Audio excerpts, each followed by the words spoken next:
Loose Man. Today's topics was Pride of Britain Awards. What age should we teach children about STIs? Should the controversial blood test for Down syndrome be on NHS? And stand up to bullies. With me, Ashley Gardner. Hello everyone.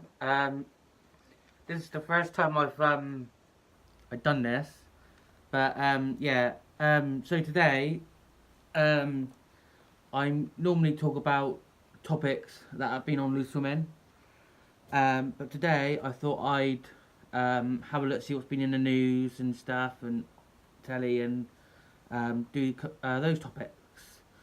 So the first one is Pride of Britain Awards, which is on next Tuesday on ITV at 9 p.m. So one of the people that got an award, which was recorded last night, was the divers who risked their lives to help rescue 12 young Thai footballers who were trapped in a flooded cave. Have said they feel honoured to be recognised at the Pride of Britain Awards, which took place last night. The group were presented with an Outstanding Bravery Award after they took food and supplies through the caves to the boys before bringing each child out to safety. The diver John Vorderman, sorry if I don't say these names right, said the award was unexpected and stressed that many other people were involved in the rescue. We are tipped off a very large iceberg, he said. We're the visible part, but we are supported by the British Cave Rescue Council and everyone underneath. It wasn't just us, we were part of an international team. We played our part, but it was bigger than us. Fellow diver Connor Rowe said the main memory of the rescue was when everybody was out of the cave, all the rescue team, everybody involved was out of the cave safe. It was as a job done, he said.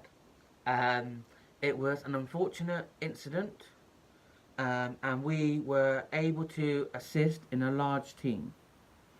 So they deserve that award 100%. Other winners from last night was Ellie Chadwick, who was named Child of Courage, said the ceremony was the best day of her life, and added she was particularly looking forward to seeing Simon Cowell at the awards. He's a nice judge and he is my friend, she said. That's nice.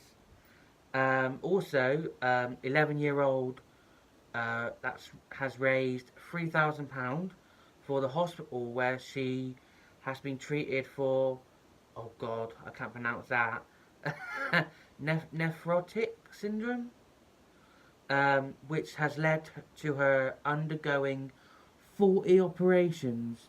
This is being shown on ITV next Tuesday at 8 p.m. and it is presented by the lovely and amazing Carol Vorderman. So, even though it wasn't a topic, I just thought I'd share that with you guys. So, next is at what age should we teach children about STIs? A young adult is diagnosed with a sexually transmitted infection every 4 minutes in England. Health officers have said, Public Health England said there were 144 cases of chlamydia and gonorrhea disease diagnosed among people aged 15 to 24 last year, the equivalent of almost 400 a day. Um, the figures were released as PHE launched its Protect Against STIs campaign, highlighting the increased likelihood of contracting a life-changing STI if people have sex without a condom. Um, Dr. Hamish Mohammed, uh, the principal scientist for STI ep- epidemiology at PHE, said young people are more likely to be diagnosed with an STI than people aged 25 and older. STIs present a real threat to young people, and without using condoms, young people are putting themselves and their partners at risk of getting an STI. So, should we teach our kids from primary school age about STIs, and should we teach them at home about it as well?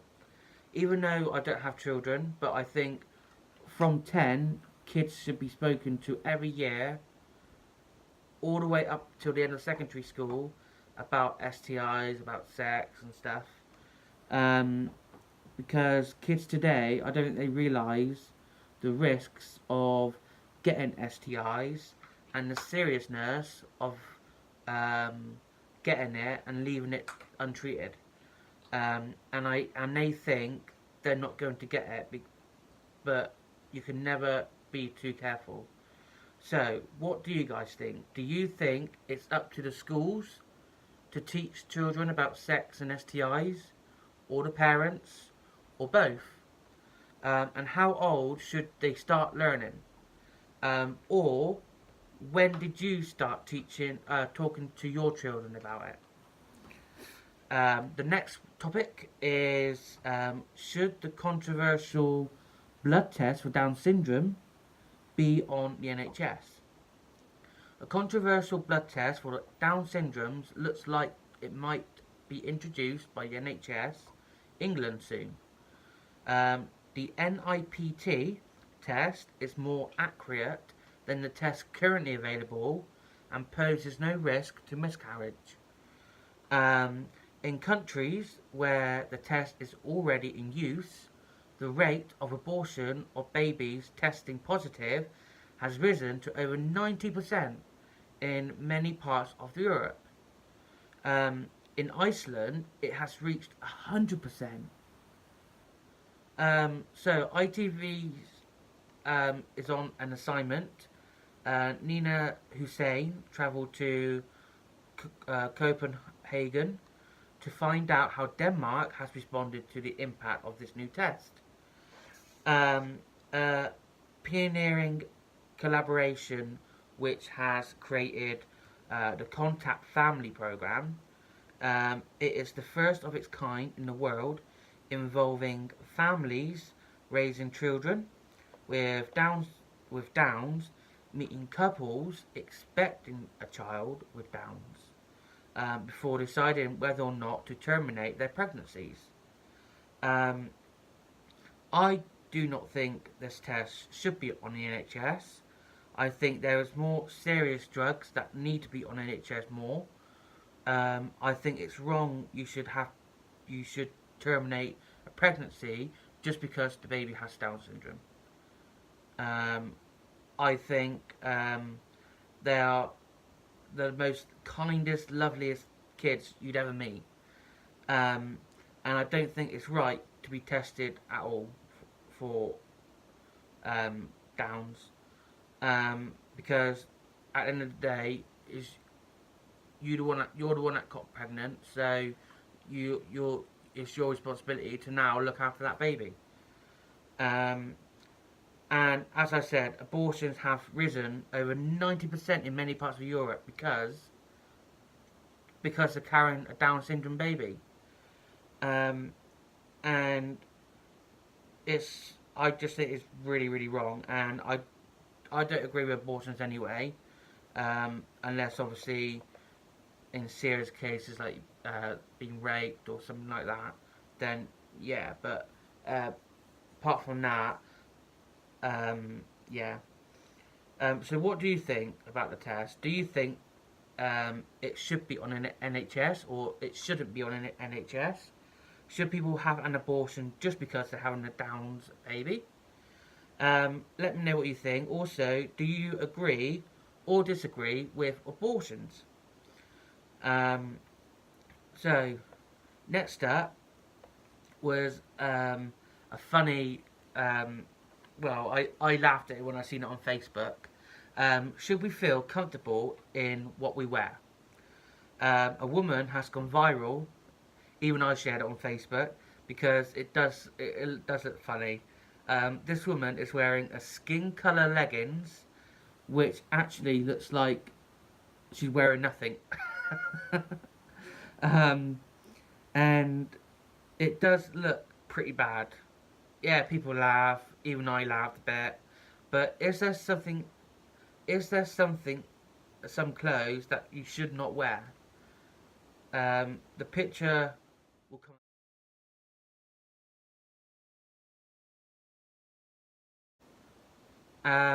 I think you should wear whatever you feel comfortable in.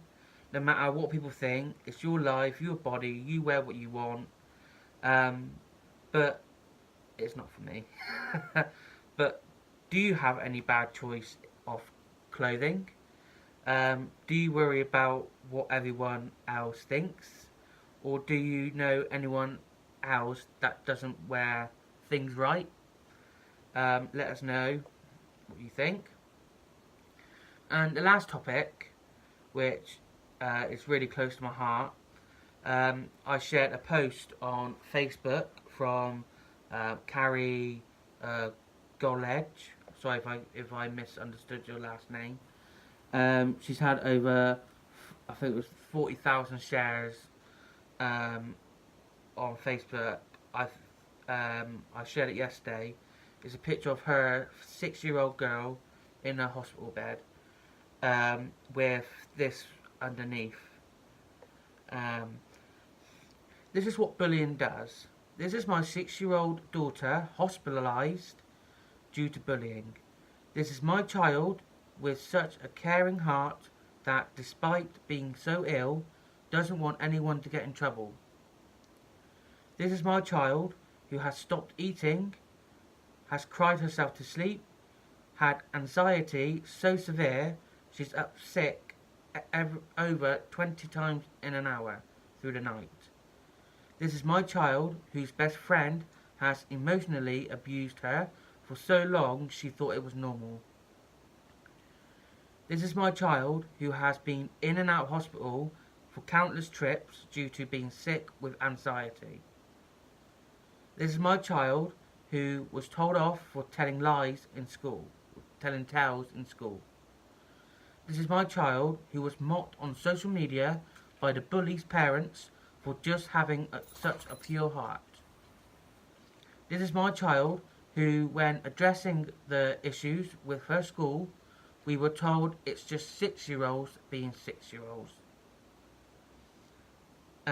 This is my child who was told by the school she should be the one feeling ashamed and be snuck in a side door of a morning. This is my child who her school failed her so badly that we had to move her schools. This is my child who is one of too many that are going through this. This is my child whose story is being twisted and manipulative. Can't even say it now. Manipulative by the very people that were meant to protect her at her school when she was in their care. This is such an important post, and it does need to be shared because it is not right that this is happening to any child. This is why we need to take a stand.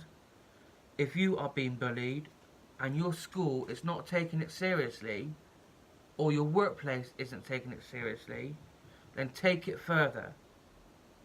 Don't let the bullies win. Bullies only bully because they have their own issues, but that does not give them the right to bully anyone.